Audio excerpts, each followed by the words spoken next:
Howdy folks, it's Meandering Mike in the Man Cave of Madness. It's middle of the afternoon. We're doing a quick unboxing here, hopefully before my battery runs out on my phone. Today we are unboxing Fort Jefferson Attack Game from the Historical Board Game Company. You can see that down there without too much glare. Historical Game Company, THGC Publishing. Okay, this is a print-on-demand game printed by Blue Panther. Set in 1780, August. Americans under George Rogers Clark have conquered the British Illinois country, which technically my understanding that Fort Jefferson actually was in Kentucky, but that it's called the Illinois country back then, I guess. So established the fort in Chickasaw territory. So they're outraged, as it says, and they come to try to destroy the fort and the settlers if possible. So here's a picture of the sample units. 48 pieces, one 4-page rulebook, 20 game cards, an 11 by 17 map, and one 6-sided dice. So sounds like a pretty simple game from the length of the rules and the amount of pieces, the size of the map. Here's obviously a subset of the map. There's no way that that's an 11 by 17 game map. And some sample cards. Let's open this up. This came out in 2022. Came out this year. All right, so we'll try to get my fingers into the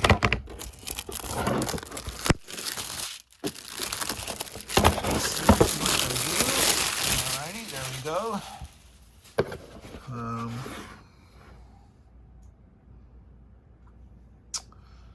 Who did that painting? I wonder if it tells us. Okay, yay, we were able to get into that really easily.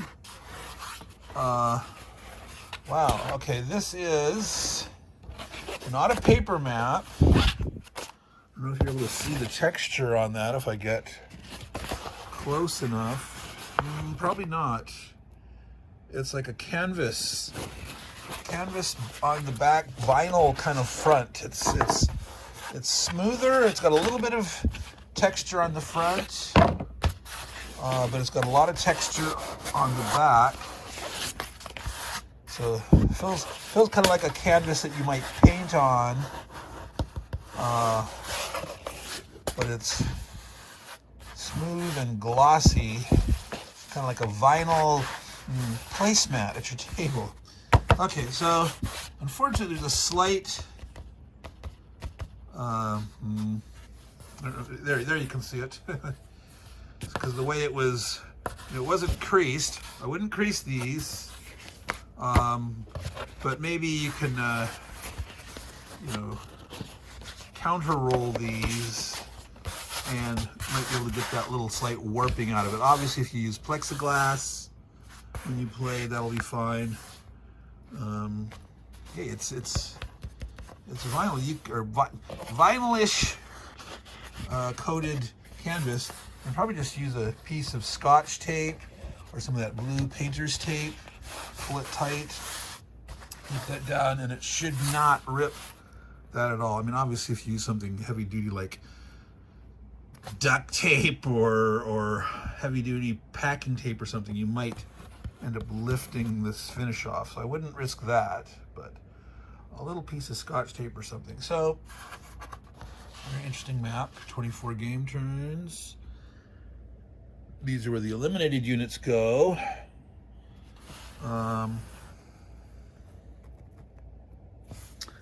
My guessing these are entry hexes for the Chickasaw.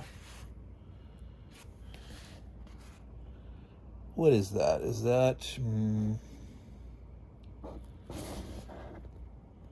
supposed to be like bags of wheat or something? Is this like representing burning the farms?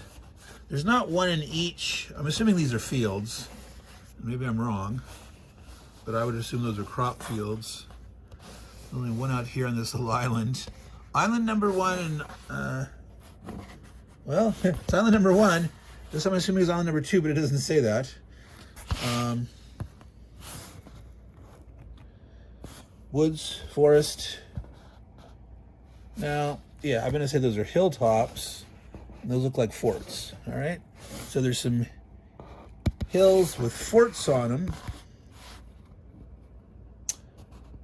Well, okay. So these look like little settlements. It looks like maybe little vegetable gardens, and this is big, like, you know, wheat fields or something like that. I don't know. And then good old Fort Jefferson with some buildings inside, some cannons. It's unfortunate that it looks so hexagonal. I wouldn't have minded if they squared it off a little bit and took some liberties with the hex lines. To me, I mean, these on the hilltop forts that look roundish as opposed to six-sided hex on this one. But this, to me, you know, the way they fit these in as rectangulars, that's fine. But they could have done something like that with this, and I would have appreciated that better. So obviously these are like crossing arrows, whether it's a place that you can swim across, ford across, or that's called a creek. This is a river out here, but this could be like a, yeah, you have a lot where the little creek runs through there. So this might be, you know, wadeable, swimmable, hip height, neck height. You probably don't need boats or anything there.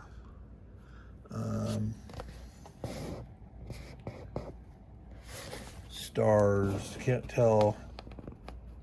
It either looks like a pitchfork or a flame inside that thing there. So we will find out. But cannons, see, that looks like a building. I'm not sure if that's just another building, a barracks, a supply depot, something like that. We'll find out. Okay, here is the counter sheet. It is only 48 counters. It's 8 by 6. Now, it's a bunch of flags. I'm gonna, okay, so units are on the other side. Three numbers, a little number. There's a foot symbol of some kind. There's flags. Okay. American, so. Oh no, that looked like a boot because the blue of the flag here you can see it. It's the old glory. It's got the circle of stars. But this is it's totally melded into the background of the dark blue, so that looked like to me a boot, like a moccasin. No, that's that's an early colonial American flag. Okay, well, that looks a British. So the Chickasaw are on the side of the Brits, but there don't appear to be any actual British units involved in this, as far as I can tell. Okay, from the back, you just see a flag. I don't know if that's like for hidden movement. Is that like their movement allowance? Or their defense rating? And once they attack, revealed. Maybe all units have the same movement allowance. I don't know. Well, let's see. Well, let's find out. Let's find out what those numbers are. Deck of cards. This appears to be in a plastic little slip-on mini sleeve. So we will be able to dig into that without too much hassle. All right. So yeah, that's a very scant box there, like the equipment in the back of the box. A 4-page rule book that includes credits and trade effects charts. So not a lot of rules. Let's try to get into this. Well, let's see. Maybe it's not going to slide off easy. I don't want to. Well, actually, I use my plasti bands for my card decks. Don't use rubber bands. Don't use rubber bands. Oh, interesting. There was two. There was a cross band. So I'm going to go ahead and peel these off because I'm not going to reuse these. They're kind of like have their own mild adhesive. All right. Captain Bailey goes hunting. Now, this is not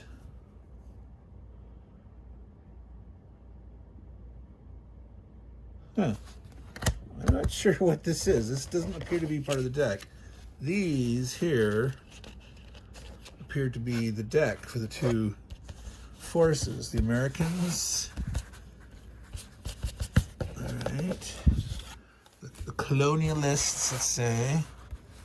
1780. We're not done with the American Revolution yet. 4, 8, 9, 10.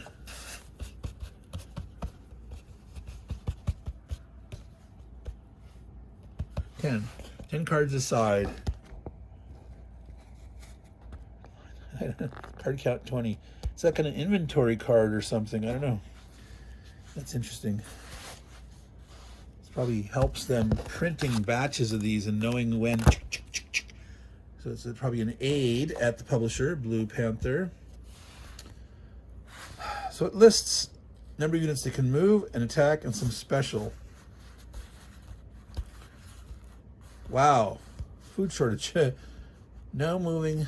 So you must have a hand of cards and you decide which ones you play on a turn, or maybe you just draw one and that's the current turn. Because why in the world would you want to play this? No benefits. You can't move anybody and only 3 guys can attack. So like this is like the worst draw here, I'm assuming. 8 and 7, 9 and 5, 4 and 3. Hello folks, got cut off in the middle. That was my alarm. It's time to go watch the live stream of the War Room. So let me finish up this unboxing here. 7, 2. So there's a lot of different combinations of how many units can move or attack. There's specials. Certain side doesn't have any defensive fire. So that's the other guy. So if you play this card, the Chickasaw during the American turn wouldn't get any defensive fire. That sounds pretty cool. You could do some risky maneuvers, run by some guys or something, and they couldn't opportunity fire on you. Illinois regular units can move 2 additional. +1 to attacks for certain units. All right, that's interesting. Bonus to attack. Rally at the start of a turn. Move additional hexes. 2 eliminated units can be brought back. Nice. The Colbert, Piominco, and Whitehead units may not attack this turn. So certain guys can't attack. Piominco, that sounds like an Indian name. But Colbert certainly sounded, or Colbert. And +1 to attacks against blockhouses. Oh, that's what must be these forts, would be called blockhouses. All right, so that, let's take some examples of the cards, the rules. Okay, attack, defense, movement. So that number on the back is their defense. So when their back is shown, the number is their defensive value. All right, yeah, defense factor. Fleeing citizens, the various silhouettes mean, oh, that's what these blue units are, fleeing citizens. Well, these blue units are militia. All right. Wow, so those only have 3 defense factor. Wow. All right, so those are weak. Game setup, sequence of play. Draw a card, draw cards. Movement phase, defensive fire phase, combat phase, rally, disordered units phase. Alternate, so it's I go, you go, but with the limits on the card. So it's not chip pull activated, but it's card driven activations, movement and fire based on your card or cards for a turn, but you're alternating between the sides. All right, card draw phase. Beginning of each turn, the player draws a card. The card will maximum number. Okay, so you just do one card. It's like an event card. It's your event, your activation card, all combined into one. You know, you got moves, attacks, and specials. Defensive fire. The non-phasing player as a reaction.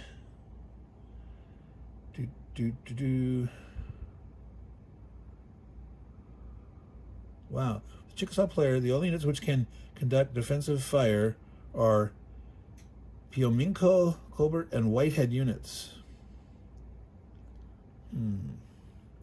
Combat phase. You have a chance to retreat before combat if you have a greater movement. So certainly those guys aren't. So those guys have a 4. So that means the Chickasaw could retreat from the American militia. Or the Illinois, this is the Illinois regulars, I guess, Fort Artillery swivels. Okay, big cannons and like a smaller cannon on a swivel. So, okay, so it looks like the Americans have some native allies. Some of the Chickasaw do move only 3. Well, one guy. That one guy. Oh, look, he's on that side. That is an actual like British unit. Okay, so there's Whitehead and there's Colbert. White. Is that like a Scottish tam? I don't know. I'll have to read on the history. It sounds interesting. Victory conditions.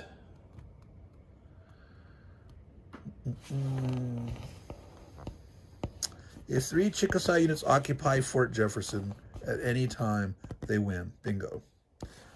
Also, if you accumulate 10 or more strategy points, not victory points, strategy points at the end of the game, well, accumulates 10 or more strategy points. So you don't count strategy points until the end?